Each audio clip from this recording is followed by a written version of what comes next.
Donc là on est en train de disposer les palox de chaque côté du pont.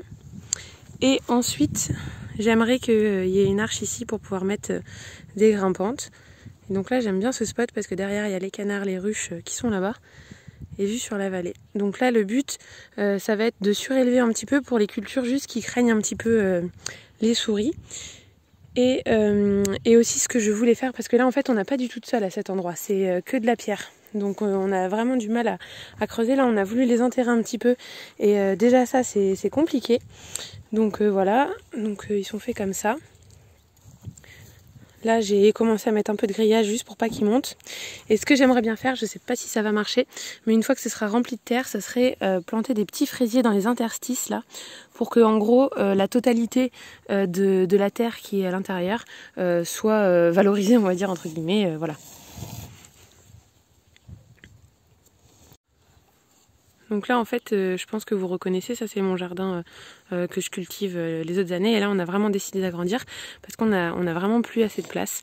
Donc là il y a la sortie des eaux, donc on a commencé à mettre une première filtration et hop, ensuite ça va passer sous le petit pont là et aller se déverser là-bas où on a commencé à faire une mare, et toute la terre en fait de la mare va aller dans les palox pour combler le vide. Et là-bas il y a notre châssis. Et voilà. Et là on va faire un tout petit abri, style abri de jardin, mais c'est aussi pour mettre nos toilettes sèches de jardin, pour pas avoir à monter dans la maison. Donc quand on est en train de bricoler dehors, c'est pénible d'avoir à remonter tout en haut, hein. Donc voilà, il y aura la petite cabane au fond du jardin. Voilà, donc là on vient de les aligner tant bien que mal comme on pouvait. C'est assez chaud quand même pour qu'ils soient tous bien d'aplomb sur tous les côtés et les uns par rapport aux autres. Donc ça a été le plus long.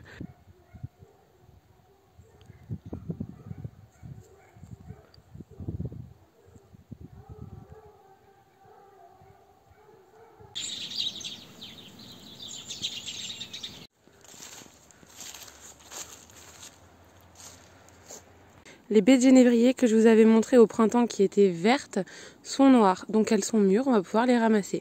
Donc j'en prends pas beaucoup, mais une petite poignée, ça suffit en fait pour les choux fermentés que je vais faire dans l'année. Je vous ai montré la recette de choucroute, hein, si ça vous intéresse vous pouvez aller la re-regarder. Donc c'est ces petites baies que j'utilise pour parfumer avec un tout petit peu de laurier sauce.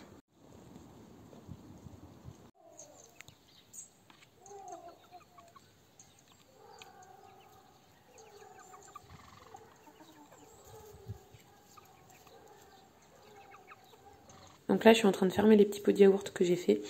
Ils sont bien fermes. Moi, je les fais avec la multi-délice de Seb parce que ça prend vraiment 2 secondes à faire.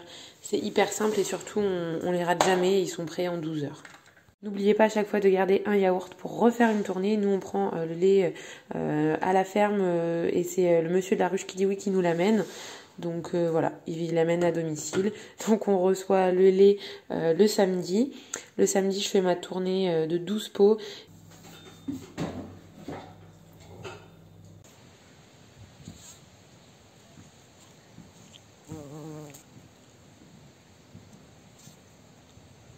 Donc là, je viens de ramasser les brocolis. Ils sont vraiment très très beaux. Ça a toujours pas gelé chez nous, donc ils continuent de pousser tranquillement. Ils font même des petits rejets sur le côté. Je sais pas si les rejets deviendront aussi gros, mais en tout cas, ceux-là sont vraiment mignons. Donc là, on va les faire à midi, juste à la vapeur. Et après, nous, on les mange en vinaigrette. J'aime pas trop les brocolis chauds. Voilà, donc là, je les fais cuire à la vapeur. Voilà, donc là les brocolis ils ont bien conservé leur couleur verte parce qu'ensuite en fin de cuisson vous les trempez en fait dans l'eau bien froide. Enfin vous les passez sous l'eau froide pour qu'ils gardent leur couleur verte. Dessus on a mis une petite vinaigrette faite avec la moutarde. Donc ça vous pouvez retrouver ma vidéo sur la moutarde dans mes autres vidéos. Je vous la mettrai en barre d'infos.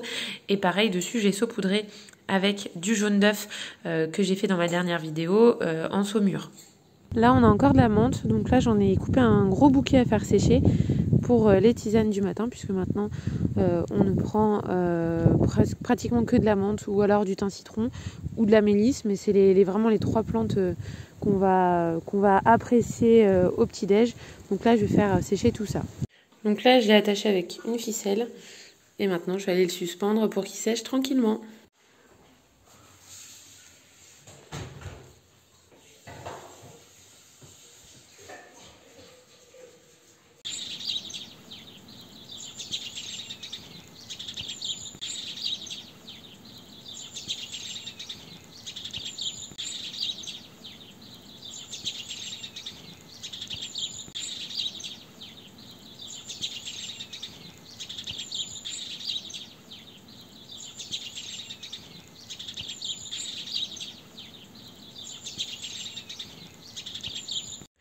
Pour découper le grillage facilement et rapidement, je vous conseille de faire l'acquisition de ciseaux à grillage. Parce que là, c'est un truc qu'on n'avait pas avant. On s'embêtait avec la tenaille. C'était hyper pénible. Parce que la tenaille a en fait le sens de coupe et sur le côté en fait. Donc vraiment, c'était pas rapide. Et c'est mon grand-père qui nous a fait découvrir ça. En brocante, il en a trouvé un qui est vraiment mieux que celui-là. Celui-ci, je crois, on l'a pris à peut-être le Roi Merlin, un truc comme ça, c'est un premier prix.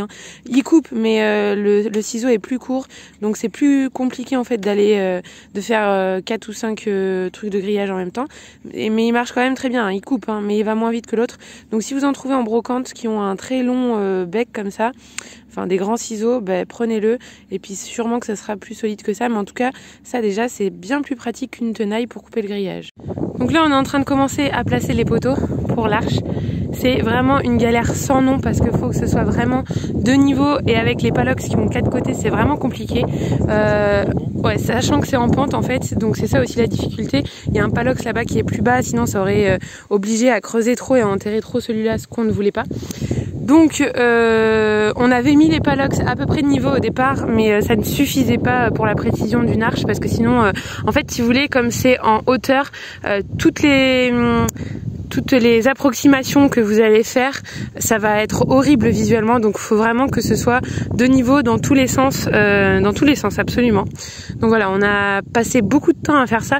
Rien que pour ça, on a passé, je pense, facile, 1h30 juste pour 4 poteaux et les 2 poteaux qui sont horizontales.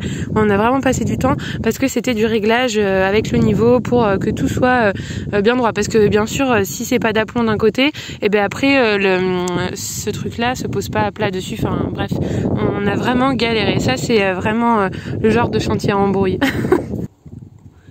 On va fixer le thermomètre avec mini maxi et la température qu'il fait au moment où vous regardez. Ça c'est pour bien savoir si ça gèle, combien il fait au minimum, etc. Parce que je veux voir exactement les cultures à combien elles survivent. Non mais cette caille, c'est pas possible, sérieux. Regarde l'affaire. Niveau, comme ça se travaille. Ouais, mais non, parce que le pont, faut quand même qu'on creuse d'abord. Alors attends. Donc là on progresse, on a mis ceux du haut, il ne reste plus que ceux-là à mettre, les petites lattes. Donc on a pris des toutes petites lattes comme ça. Des tasseaux? Ouais, mais ça ressemble à des lattes. Voilà.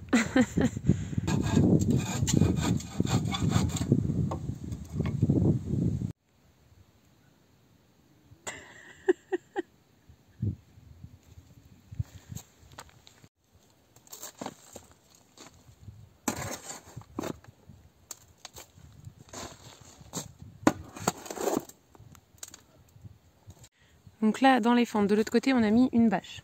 Alors, retenez bien ça, parce que c'est, je pense, la première et la dernière fois que vous me voyez utiliser ce genre de choses. J'aime pas du tout. Mais là, le problème des bacs, c'est que si je mets pas de bâche sur les côtés, comme les palox, ils ont des écarts comme ça, il y a des risques que l'eau se barre. Et comme ça protégera un petit peu de l'humidité qu'il y aura dans le bac, le bois. Et ça évitera que l'eau se barre sur toutes les fentes, quoi. Donc, ce qui risque d'assécher encore plus l'intérieur du bac. Donc là, du coup, j'ai quand même fait au cutter des tout petits trous dans la bâche et j'ai enfoncé mes petits fraisiers dedans. Alors, je vous conseille de le faire avant de mettre la terre de l'autre côté. Tout simplement parce que si vous avez du mal à l'enfoncer d'un côté, au moins vous pouvez passer les feuilles de l'autre. Donc moi, en fait, je suis passée par l'intérieur du bac pour les enfiler. Voilà. Donc après, c'est faisable par l'extérieur, mais c'est à mon avis beaucoup plus chiant. Voilà, donc là, j'ai mis tous mes petits fraisiers. Donc là on est côté sud, comme ça les fraisiers auront le soleil pour faire mûrir les fraises. Côté nord j'ai mis de la menthe et sur les côtés j'ai mis des aromatiques. Tout ce que j'ai mis là je suis contente parce qu'en fait c'est que des boutures de choses que j'avais chez moi, que j'ai fait l'année dernière. Donc que ce soit les fraisiers, la menthe, alors la menthe c'est pas des boutures, j'ai carrément pris parce que ça s'étend en fait par les racines. Donc j'ai pris tout ce qui s'était fait tout seul en fait. Et par contre j'ai mis du thym et de la santoline, ça c'est des boutures que j'ai fait.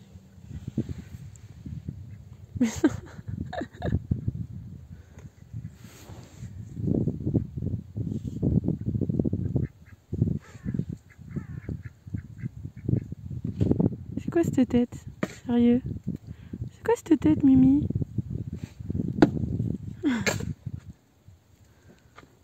Voilà. Ah, j'aime trop. Ça fait propre. Voilà.